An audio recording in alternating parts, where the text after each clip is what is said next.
ಶ್ರೀರಾಮ ಸಮರ್ಥ. April 29. ದ್ರವ್ಯದ ಆಸಕ್ತಿಯಲ್ಲಿರಬಾರದು. ಕಾಮವಾಸನೆ ಹಾಗೂ ದುಡ್ಡು ಇವೆರಡೂ ಪರಮಾರ್ಥಕ್ಕೆ ಘಾತಕವಾಗಿರುತ್ತವೆ.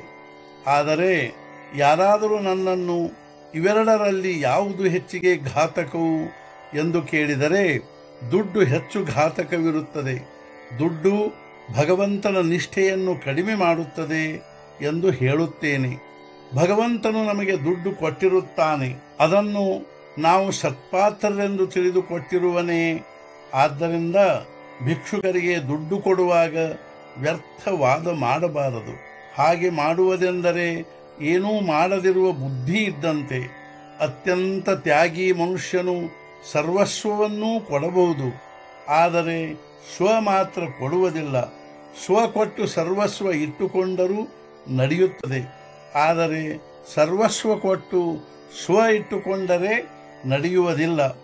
ಅಂದರೆ ನಾನು ಕೊಡುತ್ತೇನೆ ಎಂಬ ಭಾವನೆಯನ್ನಿಟ್ಟುಕೊಂಡು ಸರ್ವಸ್ವ ಕೊಡುವುದು ವ್ಯರ್ಥವಾಗುತ್ತದೆ. ಮುಖ್ಯವಾಗಿ ಅದರಲ್ಲಿಯ ವಾಸನೆ ಹೋದರೆ ನಿಜವಾದ ಸುಖವಾಗುತ್ತದೆ. ದೇಹವನ್ನೇ ತಳಹದಿಯನ್ನಾಗಿ ಮಾಡಿ ಅದರ ಮೇಲೆ ಕಟ್ಟಡ ಕಟ್ಟಿದರೆ ಆ ಕಟ್ಟಡವು ಹೇಗೆ ಸ್ಥಿರವಾದೀತು? ನಾವು ಈ ದೇಹವನ್ನು ಕುರಿತು ನನ್ನ ದೇಹ ಎಂದು ಅನ್ನುತ್ತೇವೆ.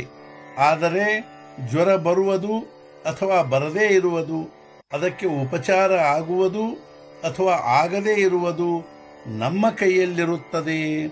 ನಾನು ನನ್ನ ರಕ್ಷಣೆ ಮಾಡಿಕೊಳ್ಳುತ್ತೇನೆ ಎಂದು ಅನ್ನುತ್ತೇವೆ. ಆದರೆ ದಾರಿಯಲ್ಲಿ ಎಡವಿ ಬಿದ್ದರೆ ಜನರು ನಮ್ಮನ್ನು ಮನೆಗೆ ತಂದು ಮುಟ್ಟಿಸಬೇಕಾಗುತ್ತದೆ. ಅಂದ ಮೇಲೆ ಜೀವನವು ಎಷ್ಟು ಪರಸ್ವಾಧೀನವಾಗಿರುತ್ತದೆ. ದೇಹದಿಂದ ಎಷ್ಟೇ ಕಾರ್ಯ ಮಾಡಿದರೂ ಅದೇನು ಶಿಖರಕ್ಕೆ ಮುಟ್ಟಲಾರದು.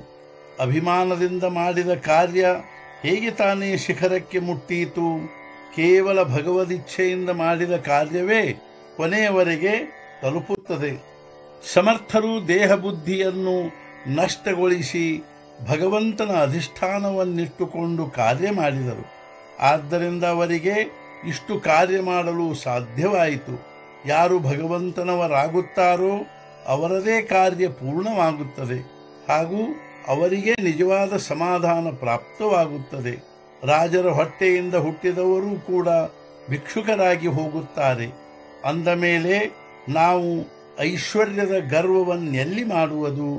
ದುಡ್ಡಿನಿಂದ ಪ್ರೇಮದಲ್ಲಿ ಬಾಧೆ ಬರುತ್ತದೆ ಹಾಗೂ ಅತ್ಯಂತ ಸಮೀಪದ ರಕ್ತ ಸಂಬಂಧಿಗಳು ಕೂಡ ದೂರವಾಗುತ್ತಾರೆ. ನಾನು ನಿಜವಾಗಿ ಹೇಳುತ್ತೇನೆ, ನೀವು ದುಡ್ಡಿನ ಆಸಕ್ತಿಯಲ್ಲಿರಬೇಡಿರಿ. ಈ ಆಸಕ್ತಿಯನ್ನು ದೂರ ಮಾಡುವುದಕ್ಕೆ ಒಂದೇ ಒಂದು ಉಪಾಯವೆಂದರೆ ಸಂತ ಸಮಾಗಮ. ಇಂದು ನಿಜವಾದ ಸಂತರೆಲ್ಲಿ ಇರುತ್ತಾರೆಂದು ನಾವು ಅನ್ನುತ್ತೇವೆ, ಆದರೆ ನಮಗೆ ಸಂತರು ಭೇಟಿಯಾಗಬೇಕೆಂಬ ನಿಜವಾದ ತಳಮಳವೇ ಇರುವುದಿಲ್ಲ. ಸಂತರಲ್ಲಿ ಸಂತತನವು ಕಾಣದೇ ಇರುವುದಕ್ಕೆ ನಮ್ಮಲ್ಲಿ ನಿಜವಾದ ತಳಮಳ ಇಲ್ಲದಿರುವುದೇ ಕಾರಣವಾಗಿರುತ್ತದೆ. ಸತ್ಯಯುಗದಲ್ಲಿ ಯಾವ ರಾಮನಿದ್ದನೋ ಅವನೇ ಇಂದು ಕೂಡ ಇರುತ್ತಾನೆ. ಆದರೆ ನಮ್ಮಲ್ಲಿಯೇ ಭಾವದ ಅಭಾವವಾಗಿರುವುದರಿಂದ ಏನು ಮಾಡಲಾದೀತು? ನಾವು ಸಂತರನ್ನು ದೂಷಿಸುತ್ತೇವೆ, ಆದರೆ ನಮ್ಮ ಭಾವನೆ ಶುದ್ಧವಿಲ್ಲವೆಂದು ತಿಳಿಯುವುದಿಲ್ಲ. ವಿಷಯಗಳಲ್ಲಿಯ ಸುಖವು ನಮ್ಮ ಇಚ್ಛೆಗನುಸಾರ ಸಿಗುವುದಿಲ್ಲ. ಆದ್ದರಿಂದ ನಾವು ಸಂತರ ಕಡೆಗೆ ಹೋಗುತ್ತೇವೆ, ಆದರೆ ತಮ್ಮನ್ನು ತಾವು ಸಂತರಿಗೆ ಸಮರ್ಪಿಸಿಕೊಳ್ಳಲು ಎಷ್ಟು ಜನ ಹೋಗುತ್ತಾರೆ? ದೇವರಿಗಾಗಿ ದೇವರ ಕಡೆಗೆ ಹೋಗುವವರು ಎಷ್ಟು ಜನ?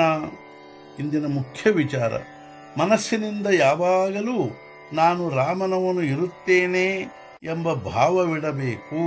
ಸದ್ಗುರುನಾಥ ಮಹಾರಾಜ್ ಕಿ ಜೈ. ಜೈ ಜೈ ರಘುವೀರ ಸಮರ್ಥ.